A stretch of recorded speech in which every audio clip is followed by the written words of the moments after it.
da Cano Cortado, que é uma mídia, né, do hip hop. Já esteve aqui ontem para falar sobre um tema, né, que era a questão dos espetáculos, e fui novamente convocado hoje então para falar sobre a responsabilidade social dos hip hopers. Ok. Boa tarde. O mic está desligado. Não, já está. Ok, boa tarde. Eu sou o Rata, membro do movimento Hip Hop Terceira Divisão.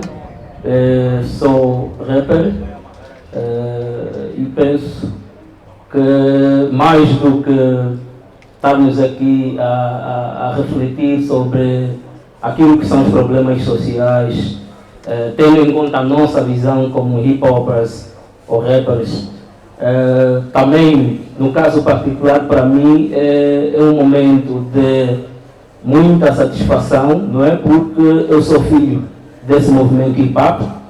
Se não fosse o hip hop, eu não sei o que seria, se calhar seria um morto desconhecido nos guetos de Cacoaco. E também o outro motivo de grande satisfação para mim é que esse movimento hip hop está na base de um movimento de pressão e de solidariedade.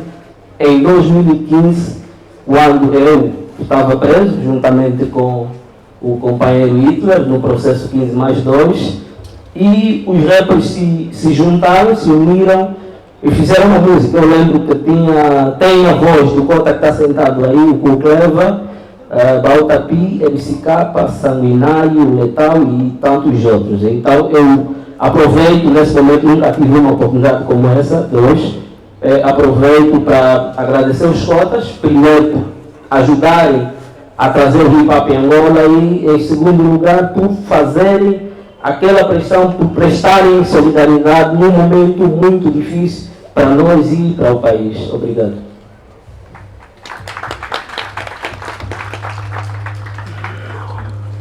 Boa tarde, pessoal. Eu sou o Hidrogênio, sou rapper, sou ativista cívico e há muitos anos que venho dando a minha contribuição para o movimento hip hop, para além de fazer música com atividades de caráter social e enfim, por aí.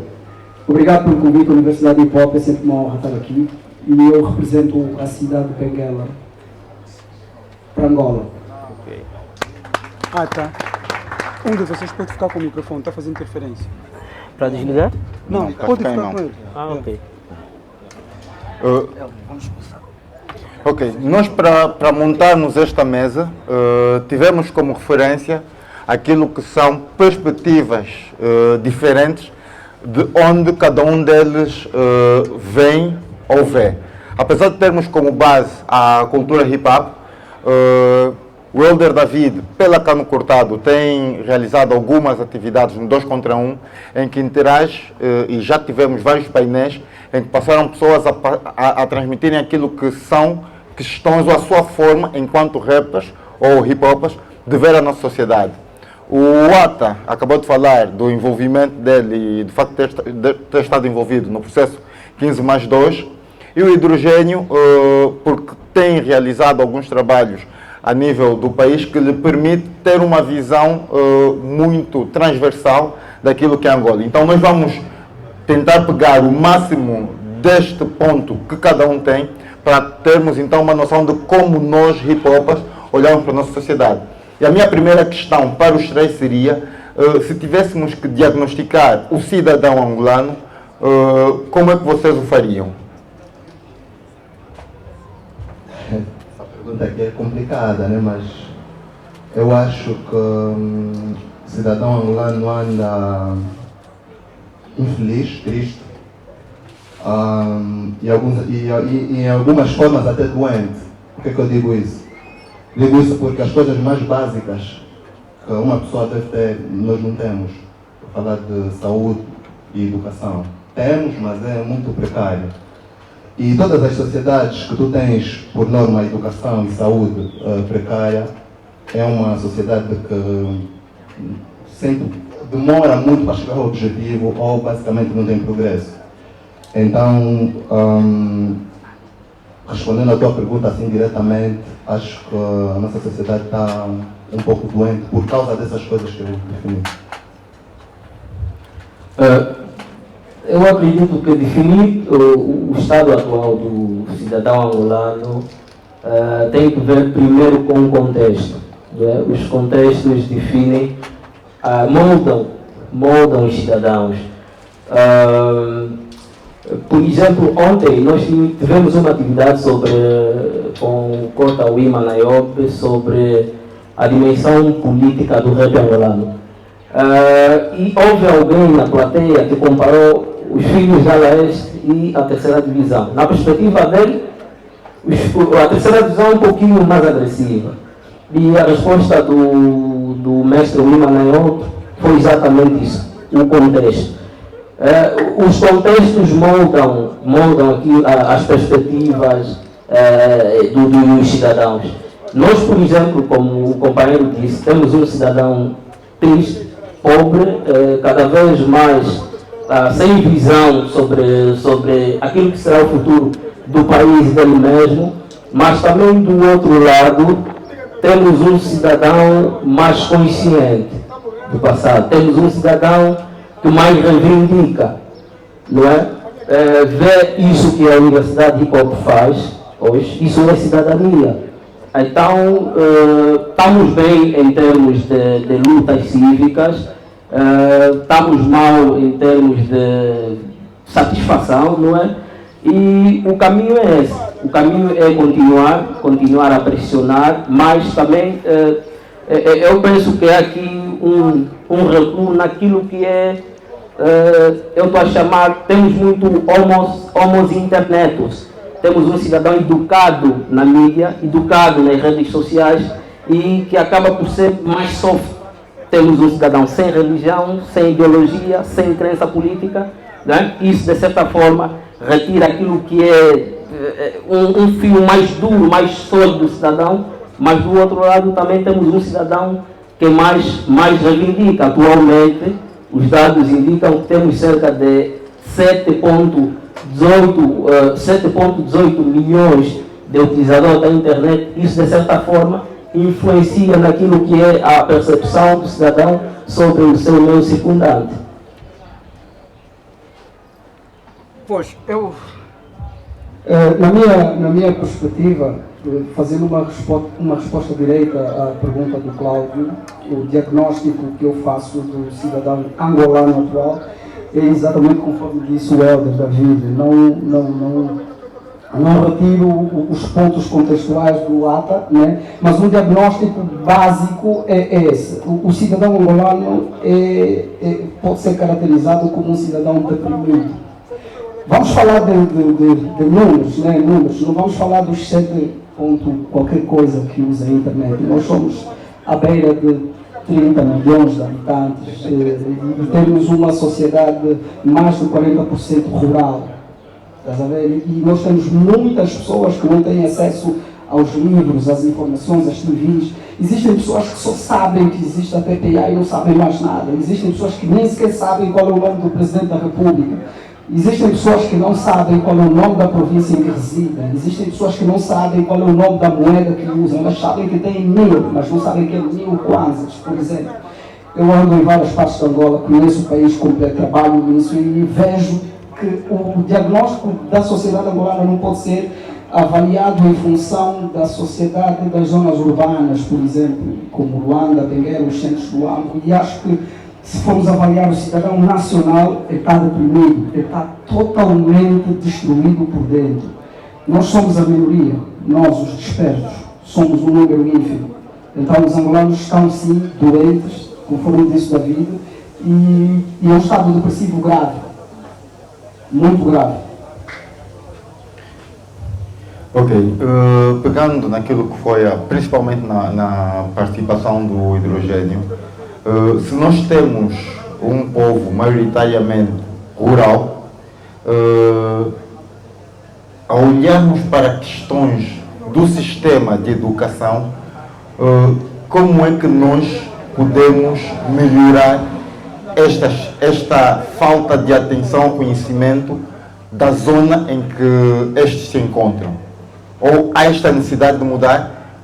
Por exemplo, alguém que é rural, que está num espaço e conforme disseste, não sabe o nome da província, automaticamente não deve saber o nome do país. Okay? Não conhece os símbolos do Estado. Há necessidade desta pessoa ser integrada ou ele continuar a viver naquela bolha em que está, que se for, por exemplo, alguém que sobrevive do gado, que tem o gado, que tem o pasto, que tem a sua família ali naquela bolha, ou há essa necessidade, ou deveria haver essa necessidade de educá-lo através do nosso sistema de ensino?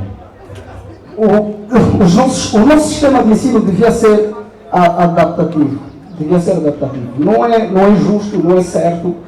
É um erro gravíssimo de procedimento quando uma criança do Talatona ou daqui do Maculuço, estamos no Maculuço, uma criança do centro do Maculuço é ensinada com o mesmo programa, ou seja, uma criança do Oncopa, por exemplo, vamos falar do Oncopa no Cunene, ou em Caçamba, no Mochico, uma criança de zona rural, uma criança que não sabe o que é um prédio, que não sabe o que é, por exemplo, o que é um autocarro, né? Uma criança daquela zona que nasceu e cresceu dentro da linguagem local, por exemplo, ser ensinada com o mesmo programa educacional de uma criança do Talatona ou do Maculuço. Não faz sentido. Por isso é que alguns países africanos, boa parte dos países africanos, criaram um sistema bilíngue nas escolas, no sistema de ensino, de forma a contextualizar a educação daquela criança, daquela sociedade. As sociedades não precisam todas de vir para o desenvolvimento global. Podemos pegar o desenvolvimento global e levar até elas.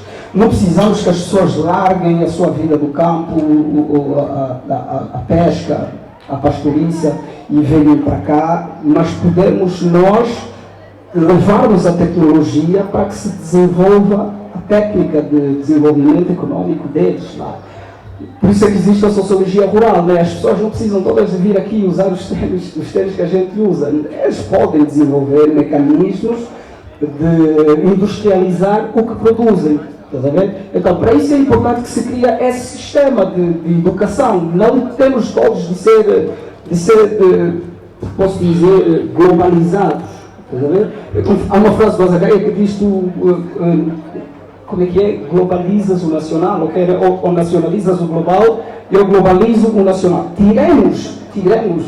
O que nós temos de evolutivo das sociedades urbanas e levamos para lá para desenvolver a técnica de desenvolvimento econômico deles. Não precisamos de chegar lá e ensiná-los a falar inglês. Ensinemos a matemática na língua deles. Ensinemos as ciências na língua deles. Porque aquelas crianças, elas são obrigadas a saírem do seu meio e terem de vir se adaptar aos nossos. Imagina uma criança que viveu até os 5 anos a falar Kikongo, de repente tem que ir à escola aprender a matemática na língua portuguesa, e se ela não conseguir isso até a 4ª classe, ela reprova. Essa criança vai continuar a ser subdesenvolvida porque está a ser forçada, mais do que a combater a natureza dela, até de seguir um ritmo injusto de uma competição que ela não está em altura, de forma de contexto, a participar. Ok. Ata, se nós olharmos para aquilo que é a igualdade do direito ao ensino, pegando na visão do hidrogênio, que é quem está numa zona completamente rural deve ser desenvolvida para aquele meio. Nós não estaríamos a criar sociedades diferentes? A diferenciação do ponto de vista antropológico, eu penso que devia ser o fator essencial que o Estado devia se pegar antes de definir qualquer programa, como aqui o companheiro disse. Há um escritor, pesquisador senegalês, Thierry Mbakaye Diop, ele diz que quando os Estados africanos falam em desenvolvimento, pecam exatamente por não definirem que tipo de desenvolvimento. Que tipo de desenvolvimento é que nós queremos?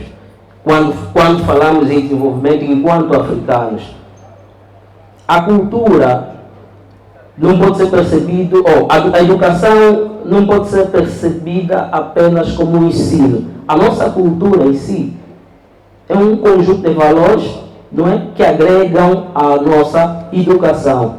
E nós temos isso.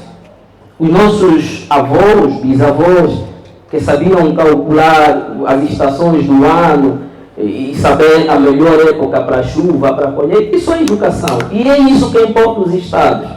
Os Estados não podem inventar muita coisa. A ciência está para servir os cidadãos, os Estados e as comunidades. E a nossa antropologia cultural é rica nisso. O que o nosso Estado deve fazer é pegar esses valores, não é?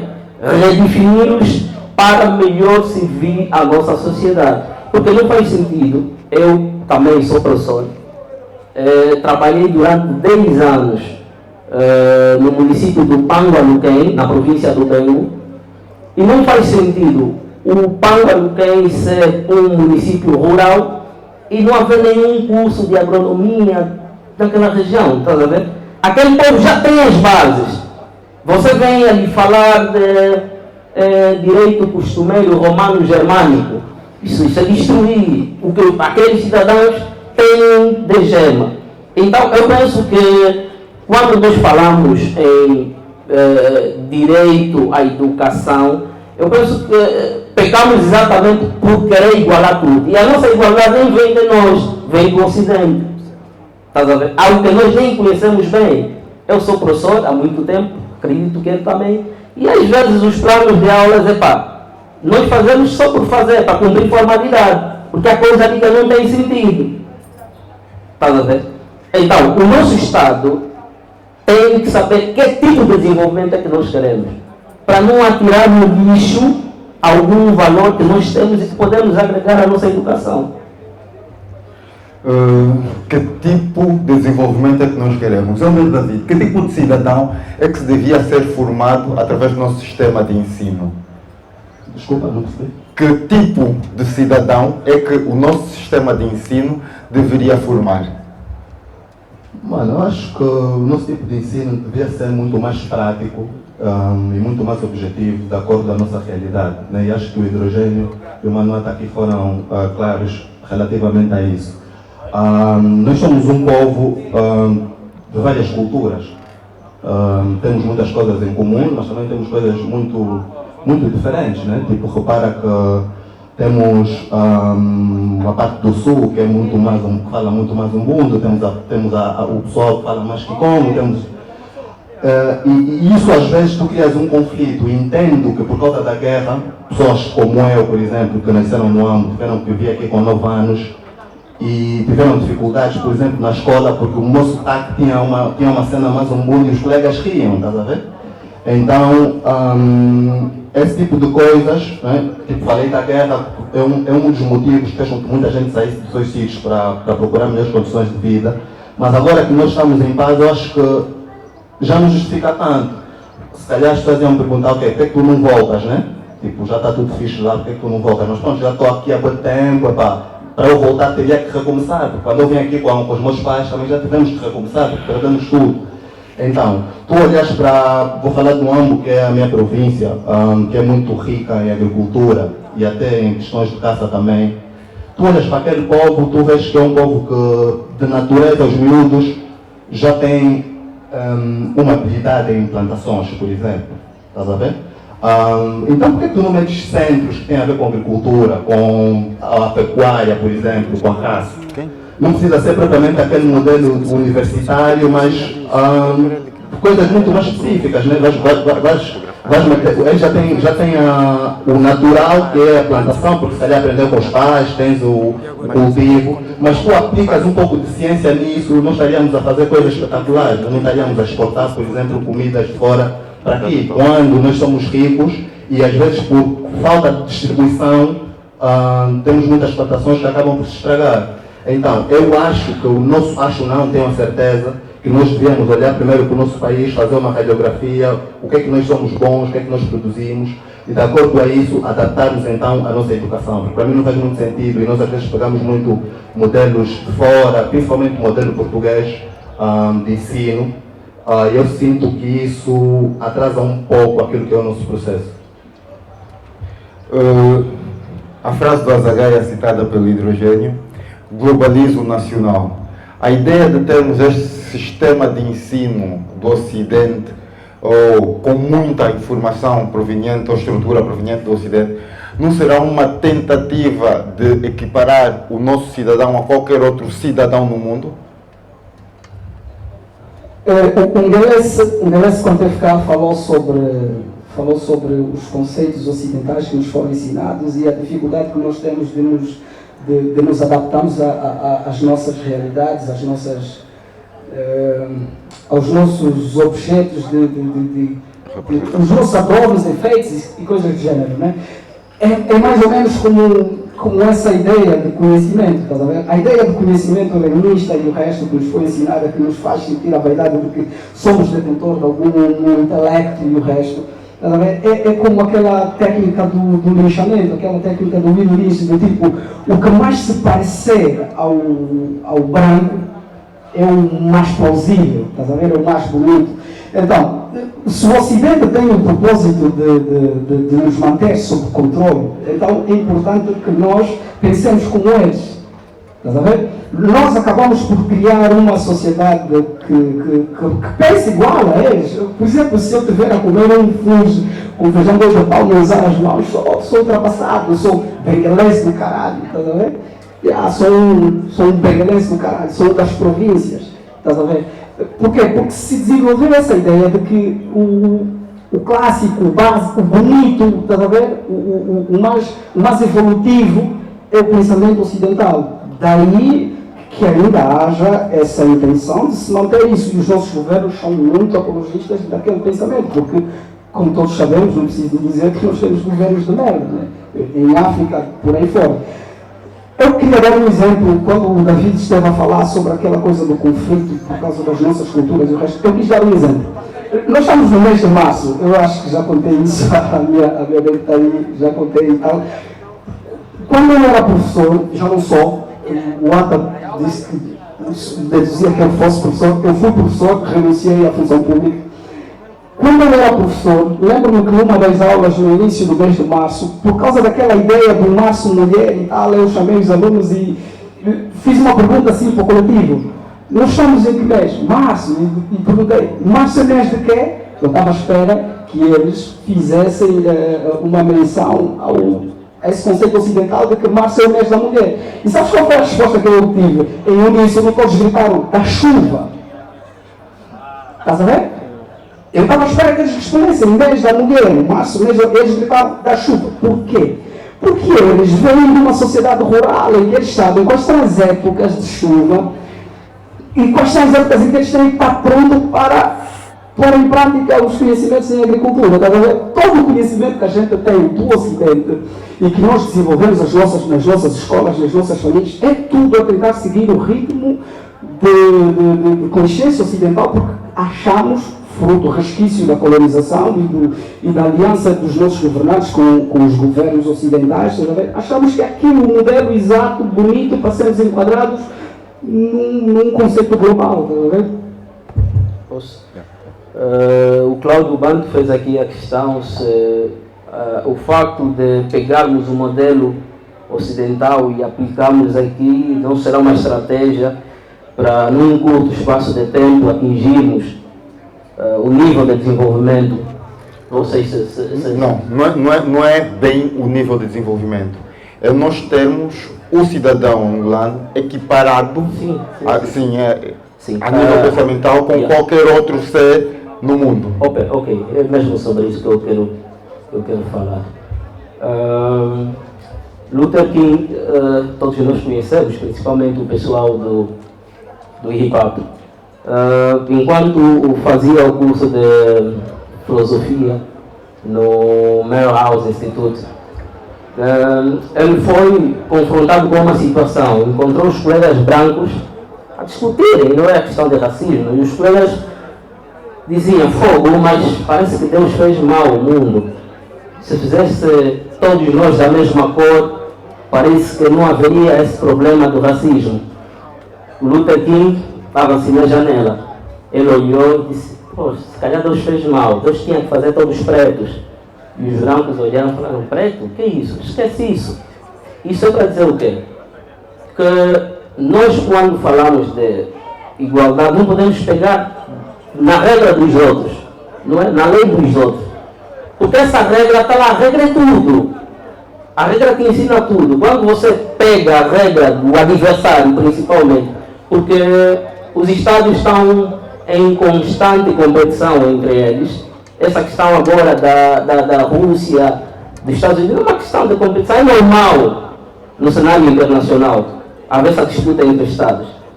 Quando você pega a regra do adversário para fazer o seu próprio desenvolvimento, e não esqueça desenvolvimento, nunca vai atingir o desenvolvimento. Como é que nós vamos falar de desenvolvimento quando temos um investimento em África, da China, de cerca de 300 bilhões? Os Estados Unidos têm de 19 bilhões. A Rússia está agora com 18, quase também 19 bilhões. Quanto é o nosso investimento em Portugal? Não vamos falar dos Estados Unidos, nem pensar. Vamos ainda começar com Portugal. Quanto é de investimento? Mas investimento é fato. Não estou a falar aqui desses esquemas de corrupção, de branqueamento de capitais. Não estou a falar disso. Estou a falar um investimento é fato. Quanto é que nós temos lá? Quanto é que temos na Inglaterra? Não temos isso. Então não podemos pensar aqui em querer estar no nível do inglês ou do americano quando usamos as regras dele. A grande dificuldade que nós temos é pensar quais serão as vias alternativas. Eu penso que é a grande dificuldade que nós temos. Porque nós estamos aqui entre a espada e a parede. Rejeitar todo esse conjunto de valores que nós temos, não é? E o conjunto de valores está lá, o sistema político, o sistema cultural, está lá tudo. Rejeitar, ficar assim, se rejeitarmos, ficamos com que valores? Será que os nossos estão suficientemente estruturados para nós implementarmos no ensino, na religião, na política? Como é que fica o nosso desenvolvimento econômico? Eu penso que nós, enquanto intelectuais, pensadores, líderes, temos essa tarefa difícil, mas temos que pensar. Agora, não é o modelo ocidental que vai desenvolver a África, isso esqueçam. Durante as independências, a maior parte dos nossos líderes se formaram na Europa, se formaram na América. E o que é que eles trouxeram? Pensávamos que não, a América, o Ocidente é democracia, traremos democracia em África. A Côte d'Ivoire com Laurent Gbagbo não, Félix Houphouët-Boigny, pensava que seria democrático por causa da aliança com a França. O Congo democrático, como Mobutu, pensávamos que seria democrático por causa da aliança dos Estados Unidos da América. Mas não fomos. Porque para a América, para o Ocidente, para o mundo, não interessa o nosso desenvolvimento. O importante é olhar para nós enquanto fonte de matéria-primas, e nem somos humanos. Esqueçam também essa questão de direitos humanos. Nós, enquanto fonte de matéria-prima, e o resto, os pretos se lixem. Não é? Eu penso que nós temos que sentar e conversar seriamente, escolhermos a nossa via de desenvolvimento. Ok.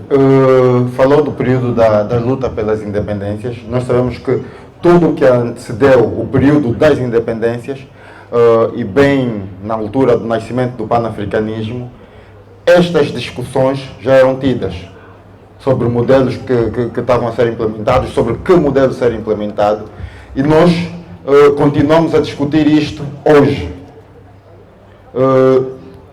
É professor, já foi professor, de alguma forma já esteve envolvido em algumas ações. Nós hoje estamos, ou somos parte, direto ou indiretamente, do sistema. De que forma é que nós podemos realmente reverter essa situação para termos um sistema de educação ótimo, que responda às nossas necessidades enquanto país, tendo também em consideração todo esse histórico que nós já fomos vivendo, desde Kwame Nkrumah aos mais recentes pensadores. Isso para os três. Mano, isso é um processo. Só vou meter entre parênteses sobre acrescentando o que nós disseram aqui sobre a tua pergunta. Imagina, mesmo com esse modelo de ensino, quantos angolanos têm daqui formados e conseguem um emprego fora? Tipo, só para responder a tua pergunta, né? Esse modelo de ensino que a história nos ensina, que aconteceu em Berlim, que aconteceu na Rússia. Quantos alunos bons em Angola nós temos que conseguiram um emprego fora? Mano, geralmente o pessoal quando vai para fora tem que trabalhar nas empresas, mesmo com diplomas e etc. Estás a ver? Então, a resposta para a tua pergunta é essa. Eu acho que nós devemos nos fortificarmos, conhecemos a nossa cultura, conhecemos o nosso país, porque se nós conhecemos a nossa cultura e conhecemos o nosso país, estaremos mais capacitados para defender os interesses do nosso país e estaremos mais capacitados para dar o contributo. Acho que não importa muito olhar para fora, é fixe, tipo, o saber não ocupa espaço e é bonito, a cultura geral, porque quando tu estás fora, te fazem uma pergunta de qual é a capital da Argentina, tu sabes qual é a capital da Argentina, mas o argentino está a falar português, ele nem sabe que tu estás a falar português, tá vendo?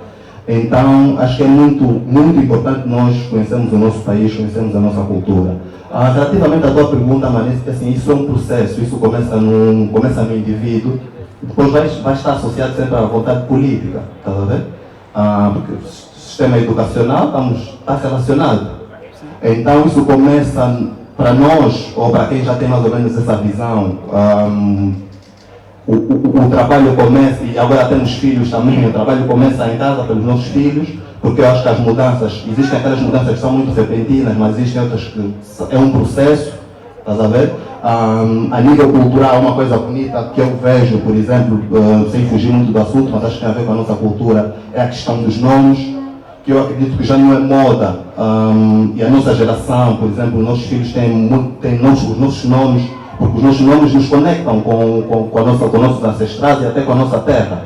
Então acho que isso, mais do que essa conversa de defender o que é africano, o que é angolano, o que é comprar um fascículo em casa em que tem as línguas nacionais para os nossos filhos aprenderem, essa questão de, acho que muitos de nós passamos o nosso sobrenome na escola, por exemplo, escondíamos porque os colegas riam, né? Tipo, eu também já passei por isso, acredito que muita gente já passou. Quando é o nosso nome, realmente, o professor chama, os colegas começam a rir. Hoje em dia, isso está a ser ultrapassado. Eu acredito que daqui a 10 anos, se calhar, os nossos filhos vão rir os colegas que têm o nome de Elder David, provavelmente. Estás a ver? Então, se nós fortificamos o indivíduo e essas pessoas que nós estamos a trabalhar já em casa, nesse processo de educação, de em casa, sociedade, depois academia, essas pessoas serão os futuros dirigentes, vão estar em cargos de destaque, e provavelmente elas podem mudar isso. Embora eu digo que nós temos uma geração hip-hop em que, e tu sentes isso, né, nos bancos, sentes isso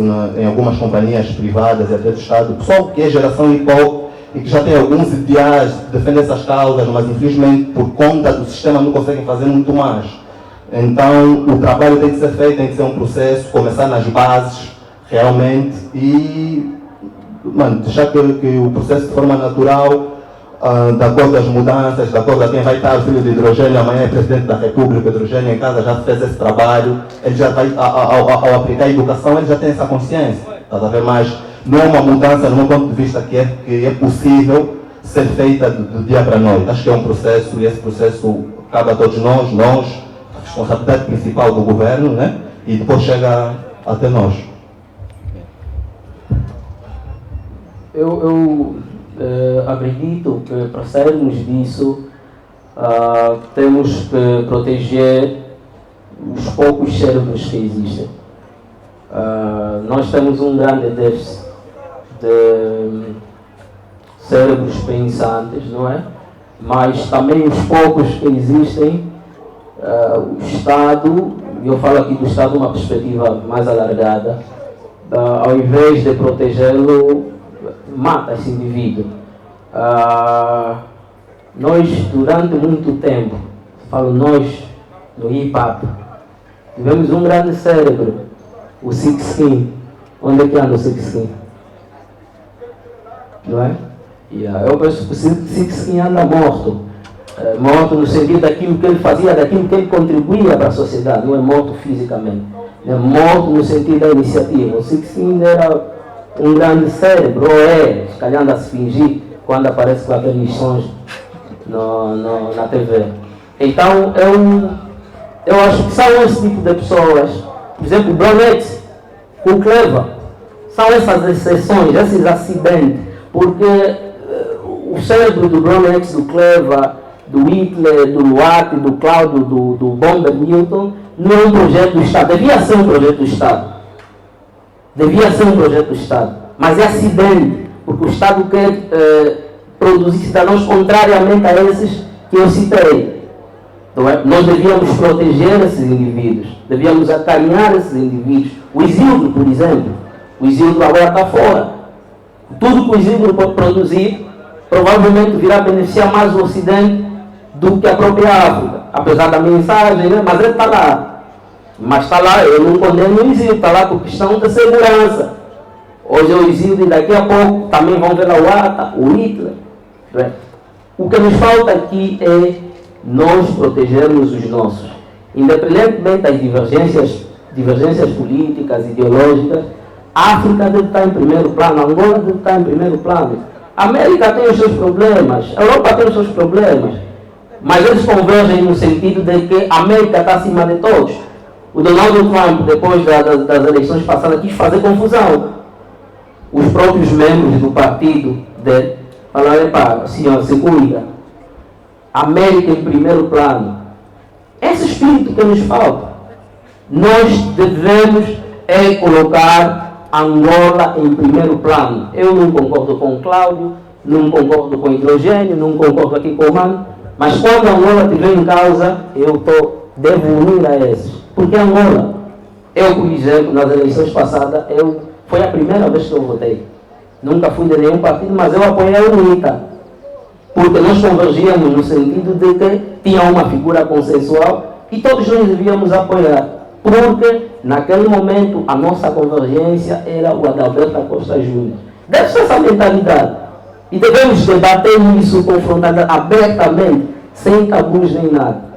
Quando a África ter essa capacidade, sairemos a ganhar, porque estamos no fundo do fundo do fundo. Nós, para os outros, nem existimos.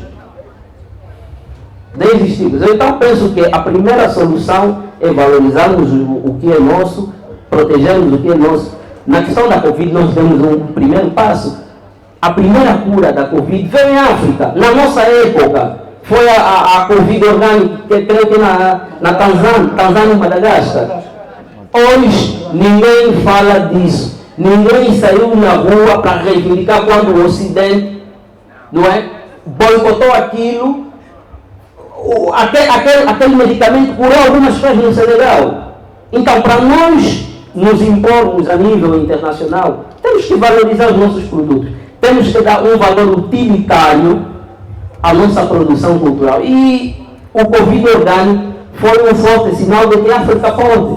Mas os africanos, fruto do medo, da falta de união, não é, fecharam-se e deixaram aquele Estado se afundar tipo brincadeira.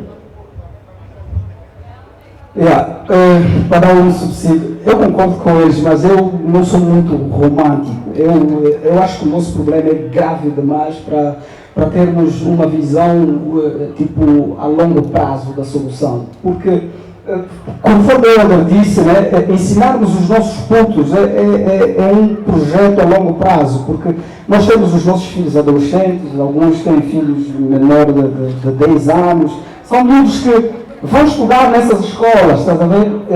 Os professores vão ser